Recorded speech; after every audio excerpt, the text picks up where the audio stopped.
Nació en Villena, Alicante, en 1798, en el seno de una familia burguesa acomodada y culta.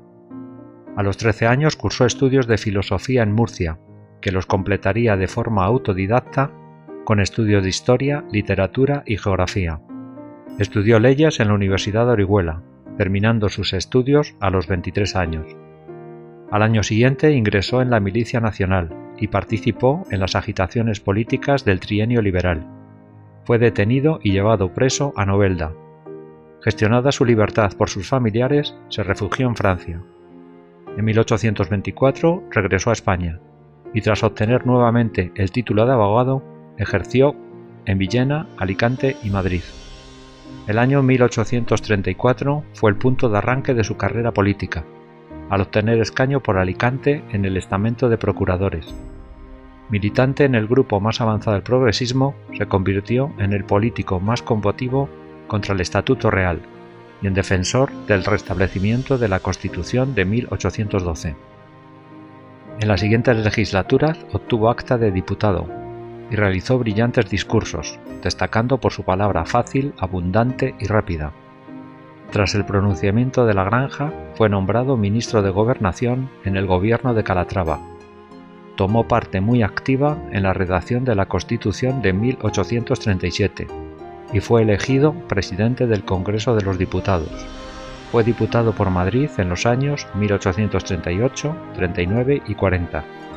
Pero desilusionado por la pérdida de protagonismo de los progresistas, renunció a su escaño de diputado y pasó a ocupar el cargo de alcalde de Madrid, desde el cual hizo la oposición a los gobiernos moderados de la última etapa de la regencia de María Cristina.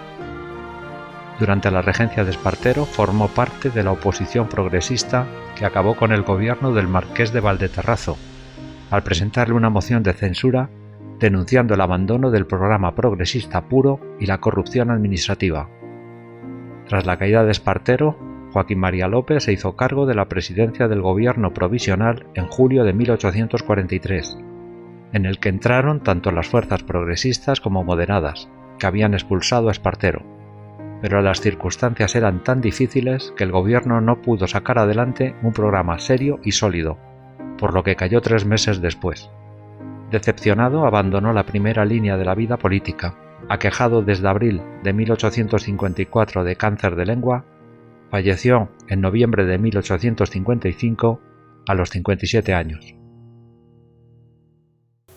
De julio de 1843 a mayo de 1844 hubo 4 gobiernos que se consideran de transición entre la regencia de Espartero y los inicios del reinado de Isabel II con la década moderada de Ramón Narváez. El primer gobierno estuvo presidido por Joaquín María López, que era un progresista, pero realmente él no gobernaba. Se puede considerar que era un hombre de paja y que se le puso ahí para contentar al Partido Progresista. Los que realmente mandaban eran los militares. Ramón Narváez desde la Capitanía General de Madrid, Serrano desde el Ministerio de Guerra y Prim desde el gobierno militar de Barcelona. El gobierno de Joaquín María López era un gobierno totalmente anticonstitucional, por diferentes razones. No había sido nombrado por las Cortes, sino por los militares. Gobernaba por decreto sin consultar a las Cortes. Convocó elecciones renovando al Senado al completo cuando la Constitución decía que se renovaba por tercios. Disolvió los ayuntamientos y diputaciones nombrando los cargos a dedo, cuando los cargos eran elegibles. Depuso a todos los miembros del Tribunal Supremo, cuando solo podían ser exonerados por sentencia judicial. Al mes del gobierno de Joaquín María López se decidió acabar con la regencia y adelantar la mayoría de edad. 3 meses después, Congreso y Senado aprobaron la mayoría de edad. Legalmente a Isabel II le correspondía en octubre de 1848, por tanto adelantaron 5 años. 193 votos contra 16 en contra. ¿Quiénes son los que se opusieron? Los que se opusieron fue el ala izquierda del Partido Progresista, los que en un futuro llamaremos demócratas y republicanos. Se opusieron porque era ilegal, porque no respetaba la Constitución, y en segundo lugar porque consideraban que una niña de 13 años era incapaz para gobernar. 2 días después de la votación, Isabel II juró la Constitución y fue coronada como reina. Lo primero que se hizo fue cambiar al personal de palacio. Se nombró tutor de Isabel II al general Castaños, que sustituía a Agustín Argüelles, y como ayo de la reina se nombró a Salustiano de Olózaga, que sustituiría a la condesa de Espoz y Mina, que había cesado del cargo. Esto fue un chasco para María Cristina, porque quería ese cargo para un colega suyo, para que le tuviera muy bien informado de las cosas que ocurrían en Palacio, que era Donoso Cortés. Olózaga y Donoso Cortés eran 2 gallitos que tenían cosas en común y cosas que les diferenciaban. Los 2 procedían de clases medias acomodadas. Los 2 estaban convencidos de su superioridad intelectual, despreciando a la nobleza castellana, a la nobleza cortesana, y rechazaban la mediocridad de sus compañeros de partido. Lo que les diferenciaba sobre todo es su manera de actuar. Donoso Cortés actuaba a través de una red de espías dentro de la servidumbre femenina de Palacio para estar al tanto de lo que ocurría y poder comunicárselo a María Cristina. Mientras que Olózaga se actuaba a través de su encanto personal y de su trato directo con la reina. De hecho, la enseñó a comportarse de una manera constitucional como el resto de los reyes de Europa. María Cristina todavía no había vuelto a España y envió una carta a su hija sobre las instrucciones que debía tener ahora que ya era reina. Os relato a continuación un resumen de esa carta. La dice: «Sea amable con todos al tiempo que reservada. Guarda secreto de correspondencia extraoficial con ella. Confísate con el patriarca de las Indias. Habla con los maestros, pero solo de las lecciones. Contrata a un intendente de palacio para llevar los asuntos tuyos y de tus hijos cuando los tengas. Recomienda un aumento de asignación de la reina y de la infanta. Incluye a Narváez en el grupo de asesores de la reina. Evita la disolución de las Cortes. Nombra ministros de guerra, gobernación y gracia justicia a los más afectos a mi persona. Y por último, en el tema del matrimonio, da las largas, cuanto más largas mejor». Isabel II se estrena como reina en la inauguración del Congreso de los Diputados de la calle de San Jerónimo.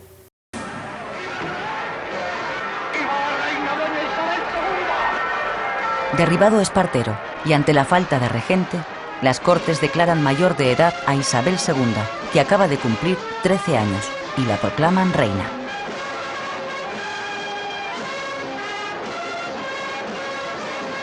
Muy pocas semanas antes asiste a uno de sus primeros actos oficiales.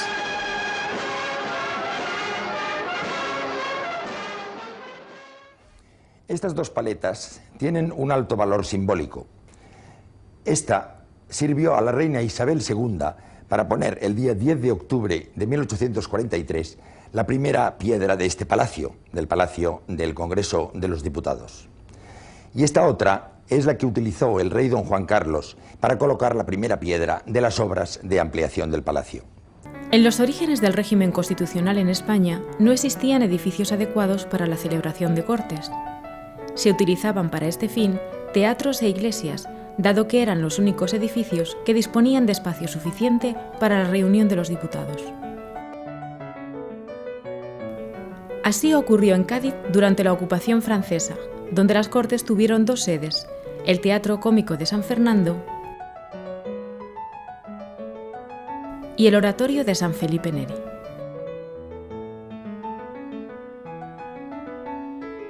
Tras un recorrido por improvisadas sedes parlamentarias a lo largo del siglo XIX, se construyó el actual Palacio del Congreso sobre el solar que había ocupado otra de estas sedes, el Convento del Espíritu Santo, en la madrileña Carrera de San Jerónimo. Pese a las dificultades arquitectónicas que representaba construir sobre un terreno irregular con un desnivel de casi 4,5 metros, se mantuvo este emplazamiento por expreso deseo del general Espartero, regente del reino, porque fue aquí donde se aprobó la Constitución de 1837, vigente en ese momento.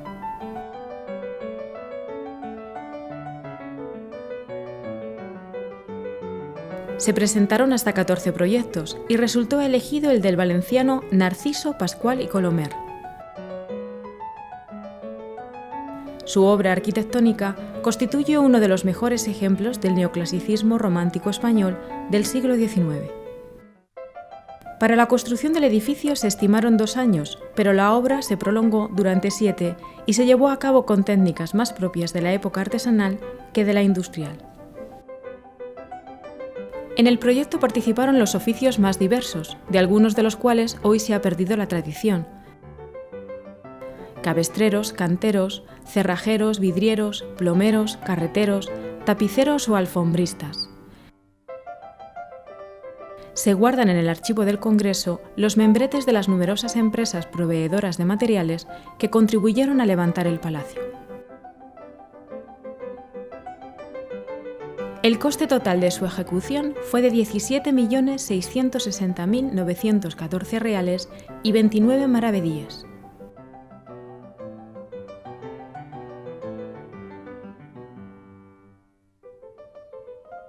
La ceremonia de colocación de la primera piedra de este Palacio de las Cortes es el primer acto público de Isabel II como reina de España con plenos poderes y tiene lugar el día de su 13º cumpleaños, el 10 de octubre de 1843.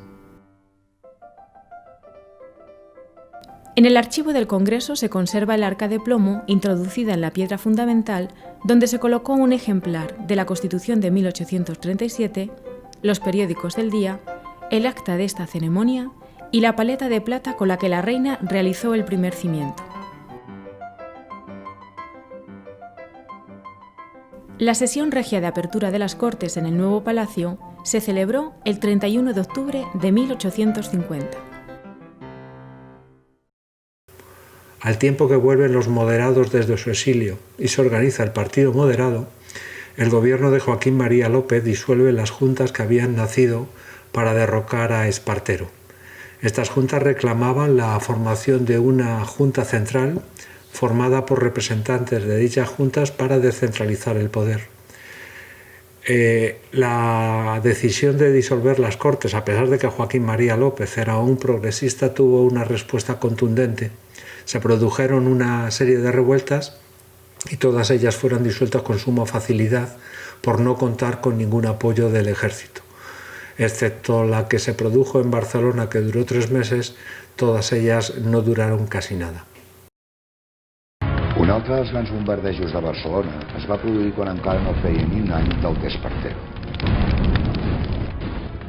En aquesta ocasió en va ser responsable un català, Joan Prim i Prat, el famós general Prim que, en un primer moment, s'havia distingit com Espartero com un cabdill liberal amic de Catalunya i els catalans. Joan Prim és un militar colpista que s'alça a Reus contra Espartero el 1843. Com havia passat amb Espartero, és rebut de manera apoteòsica a Barcelona el 15 de juny, acompanyat per les autoritats progressistes i liberals de la Junta de Barcelona.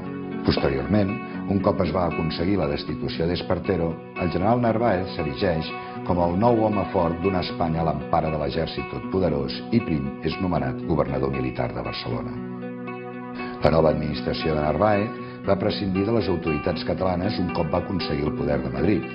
En el seu conjunt, la classe política catalana se sentia de nou desemparada per un poder central que no protegia ni incentivava la indústria catalana. Això sí, com quan governava Espartero, van tornar a aparèixer a la premsa de Madrid símptomes d'anticatalanisme, acusacions d'insolidaritat dirigides als catalans i retrats de Catalunya com una regió rica i avara.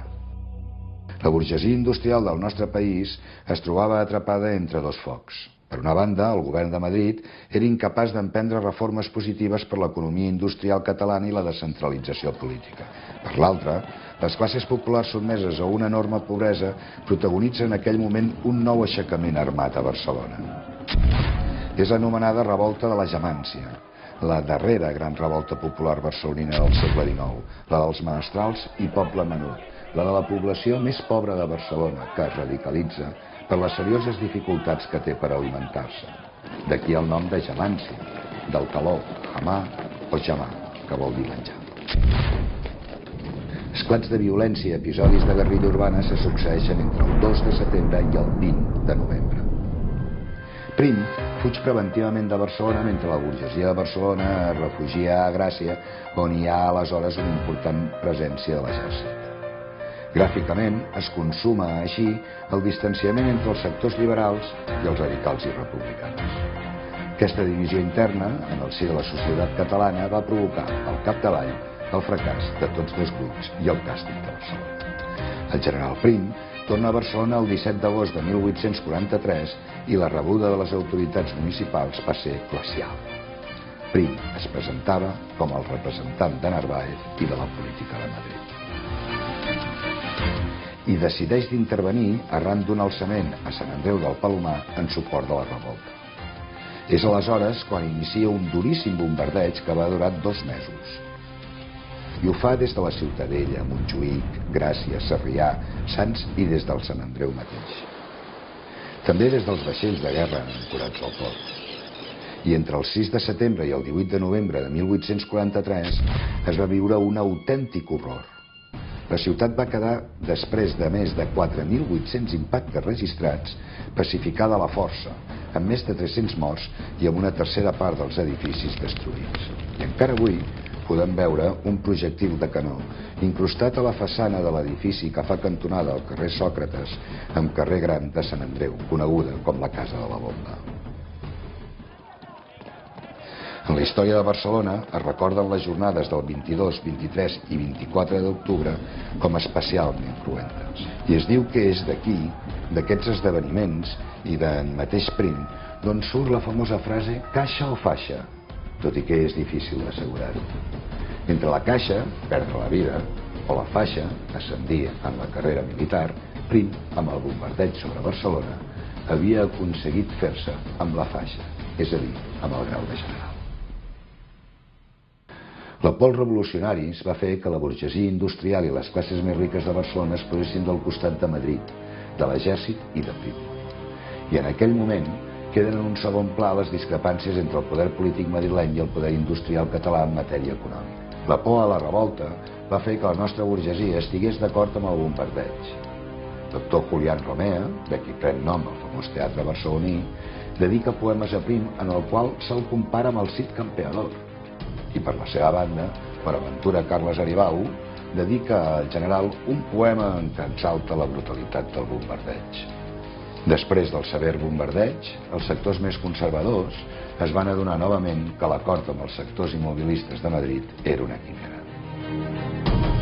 I bé, amb el pas del temps, Prim va modulant la seva posició i el desembre de 1869, siguent president del Consell de Ministres d'Espanya, es cedeix a Barcelona al Parc de la Ciutadella, una vella i antiga reivindicació de la ciutat que fa que encara avui puguem veure aquesta escultura de Prim en la mateixa Ciutadella.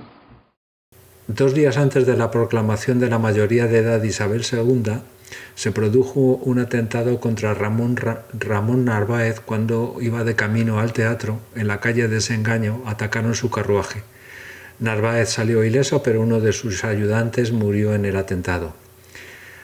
Prim fue acusado de estar en la trama, pero fue absuelto y confinado en Écija. Se condenó como autor a Juan María Gérboles, pero este huyó a Francia. Y en 1851, cuando Narváez era presidente del gobierno, lo perdonó e indultó tras unas cartas recibidas de su esposa. 10 días después de la proclamación de la mayoría de Isabel II, el gobierno de Joaquín María López fracasó. Este hombre dimitió ya que fue traicionado por su propio gobierno, por el ala más conservadora de su partido, que salió con los moderados votando en contra de la restauración de la milicia y en las elecciones municipales. Va a sustituirle en el cargo Salustiano de Olózaga. Nació en Ollón, Álava, en 1805 de una familia de ideas ilustradas.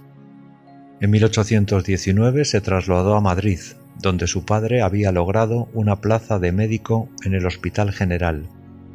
Frecuentó las tertulias de La Fontana y en 1823 se incorporó a la Milicia Nacional.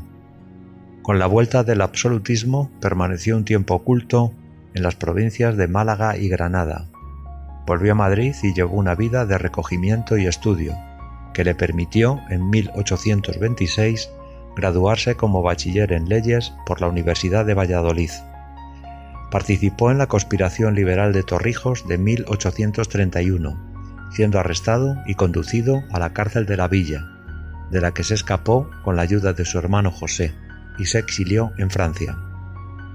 En febrero de 1833 regresó a España, siendo nombrado vocal y secretario de la comisión encargada de revisar el Código de Comercio. Olózaga abogaba por el avance en el régimen representativo, pero sin violencia. Durante el gobierno de Mendizábal, su carrera pública recibió un impulso al ser nombrado gobernador civil de Madrid. Desde dicho cargo aceleró la desamortización eclesiástica, mejoró la organización y armamento de la milicia, persiguió a los carlistas y difundió el ideario liberal.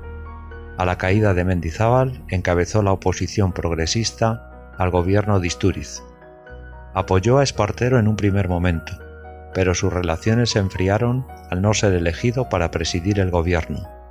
Apoyó tanto el voto de censura que hizo caer al gobierno del marqués de Valdeterrazo en mayo de 1842, así como un año después participó en la caída de la regencia de Espartero. A partir de entonces le llovieron los cargos y condecoraciones en tan solo un año: ayo y tutor de la reina, presidente del Congreso y presidente del Consejo de Ministros. El ascenso fue tan vertiginoso como su caída. Su gobierno, por llamarlo de alguna manera, duró tan solo 9 días. Los moderados fabricaron el escándalo de que había obligado violentamente a la reina a firmar el decreto de disolución de las Cortes. Marchó al exilio por segunda vez, primero a Londres y luego a París. Volvió a España en 1847, pero una vez más se vio envuelto en otro follón. Fue acusado de haber participado en un motín en Madrid en 1848. Fue detenido y desterrado a las Islas Marianas. Logró escapar y se refugió en Londres hasta la amnistía de finales de 1849 que le permitieron su regreso a España. Hasta la Vicalvarada su presencia política pasó casi desapercibida. Durante el bienio progresista se radicalizó, convirtiéndose en el líder de los llamados progresistas puros, más cercano a los postulados de los demócratas que a los de los mismos progresistas. Durante el sexenio revolucionario ocupó la presidencia del Congreso durante la monarquía de Amadeo I, tan solo 3 meses, volviendo a la Embajada de París. Cuando se proclamó la Primera República en 1873, Olózaga presentó su dimisión, ya que no comulgaba con esta forma de gobierno. A los 3 meses falleció a la edad de 68 años. Olózaga fue nombrado jefe del gobierno, a pesar de no contar con la mayoría en las Cortes, que estaba en manos del Partido Moderado, y además el Partido Progresista estaba dividido. La cuestión es que Olózaga contaba con el apoyo de una facción de los progresistas, los llamados progresistas puros, además de Ramón Narváez y de María Cristina. Ramón Narváez le consideraba un tonto útil y consideraba que éste podía erosionar aún más todavía al Partido Progresista. Y María Cristina le apoyaba porque tuvo una entrevista con ella y por lo visto se había comprometido a su regreso a España. Pero el tonto útil sorprendió a todos, ya que intentó la unidad del Partido Progresista con la vuelta de los exiliados de Espartero siempre y cuando estos se retractaran, modificó la ley de ayuntamientos, rearmó a la Milicia Nacional y comunicó a Isabel II que todavía no era el momento para el regreso de su madre. Por otra parte, intentó nombrar a su antecesor, Joaquín María López, como presidente del Congreso, lo que le valió el rechazo al apoyo que tenía del Partido Moderado, ya que estos querían nombrar para el cargo a Pedro José Pidal, un hombre de los moderados. Ante esta situación, Salustiano Olózaga pidió a la reina la disolución de las Cortes y la convocatoria de elecciones, ya que tenía todo en contra. Tenía minoría en las Cortes, los ayuntamientos estaban cerrados, las milicias estaban disueltas y el Partido Progresista estaba totalmente dividido. Entonces, el 28 de noviembre de 1843 ocurrió una trama en Palacio para acabar con el jefe de gobierno. Es lo que se conoce en los libros de historia como el incidente Olózaga. En esta trama estaban involucrados Ramón Narváez, Donoso Cortés, la marquesa de Santa Cruz y los progresistas Serrano y González Bravo. Se denunció en las Cortes que Olózaga había violentado a Isabel II para que firmara la carta de disolución de las Cortes según una declaración escrita por la propia reina. En las Cortes a Olózaga no se le permitió hablar en su defensa en el Congreso de los Diputados. El 1 de diciembre Olózaga dimitió, o sea que no llegó ni al mes de estar en el gobierno, y marchó al exilio, primero a Londres y luego a París. Entonces Narváez nombró como su sustituto a otro progresista, Luis González Bravo, que había intervenido en la trama, que seguía, por lo tanto, Ramón Narváez con la idea de seguir erosionando aún más al Partido Progresista. Nació en Cádiz en 1811. Cuando tenía 13 años, la familia se trasladó a Madrid y a esta edad comenzó su adhesión a las ideas liberales más radicales. Para alejarle de malas compañías, su padre decidió enviarla a estudiar leyes a la Universidad de Alcalá de Henares. A pesar de culminar sus estudios, nunca ejerció la abogacía, ya que le gustaba más la política y el periodismo.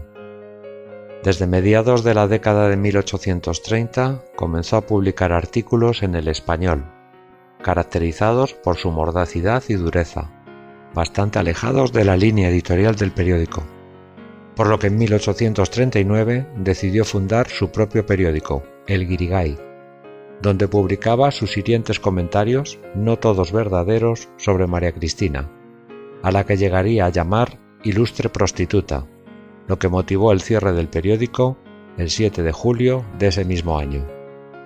Muy adicto en un principio a la causa de Espartero, participó en el pronunciamiento de septiembre de 1840 que supuso la caída de la regencia de María Cristina. Sin embargo, intrigó continuamente en contra de los progresistas, especialmente contra Espartero durante su regencia. Si audaz e incisiva era su pluma, su lengua no se quedaba atrás, como demostró en numerosas ocasiones en el Congreso. En 1843 participó en la coalición de moderados y progresistas que acabó con la regencia de Espartero. Formó un grupo parlamentario conocido como la Joven España, que sirvió a los moderados para arrinconar a los progresistas y expulsarles de los círculos del poder. De esta forma, cuando Olózaga fue acusado de obligar a la reina a firmar el decreto de disolución de las Cortes, González Bravo le sustituyó en la presidencia del Consejo de Ministros. Fue un gobierno breve y transitorio, encargado de tomar las más drásticas e impopulares decisiones como la disolución de la Milicia Nacional, la persecución y encarcelamiento de todo tipo de progresistas o la implantación de la censura en la prensa. Incluso llegó a solicitar el regreso de María Cristina, a la que tan duramente había criticado y a cuya caída tanto había contribuido. Narváez sabía lo poderosa que podía ser la pluma de González Bravo y de su talento para la intriga política. Por eso lo envió como embajador a Lisboa, donde permanecería hasta 1847. Viéndose marginado de las altas esferas políticas, regresó al periodismo, colaborando en varios periódicos. Durante el bienio progresista, temiendo por su vida, se refugió en Biarritz. Con la vuelta de Narváez en el otoño de 1856, Bravo participó activamente en la vida parlamentaria como diputado, consolidando su fama de orador audaz reconocida incluso por sus enemigos políticos. Narváez volvió a recurrir a él en los últimos años del reinado de Isabel II, nombrándole ministro de Gobernación en 1864. Él fue el responsable de la brutal represión de una manifestación estudiantil opuesta a las medidas que el gobierno tomó con respecto a la publicación de un artículo de Emilio Castelar. Este suceso es conocido como la Noche de San Daniel. 2 años después, Narváez volvió a confiar a Bravo el Ministerio de Gobernación y a la muerte del primero asumió la presidencia del Consejo de Ministros en abril de 1868, el último gobierno del reinado de Isabel II. Marchó otra vez a Biarritz y desde allí siguió los acontecimientos. Poco a poco fue radicalizando su postura como reacción a lo que estaba ocurriendo en España y pensó que su proyecto era más realizable desde las filas del conservadurismo más radical, y se declaró carlista en enero de 1871. Ese mismo año su salud se deterioró y falleció en septiembre a los 60 años. Luis González Bravo hizo un acercamiento a los moderados reanudando las relaciones con Roma. Autorizó el regreso de obispos acusados de carlistas, reabrió el Tribunal de la Rota y suspendió momentáneamente la desamortización. Por otra parte, aprobó el regreso de María Cristina, restauró la Ley de Ayuntamientos de 1840 y disolvió la Milicia Nacional. Durante su gobierno llevó una política autoritaria, sometiendo la prensa a censura y reprimiendo a los que habían sido sus compañeros de partido, los progresistas. Depuró de la administración civil y judicial a los miembros del Partido Progresista y sofocó todas las revueltas que los progresistas convocaron entre enero y marzo de 1844, enviando al ejército y fusilando a todos los cabecillas.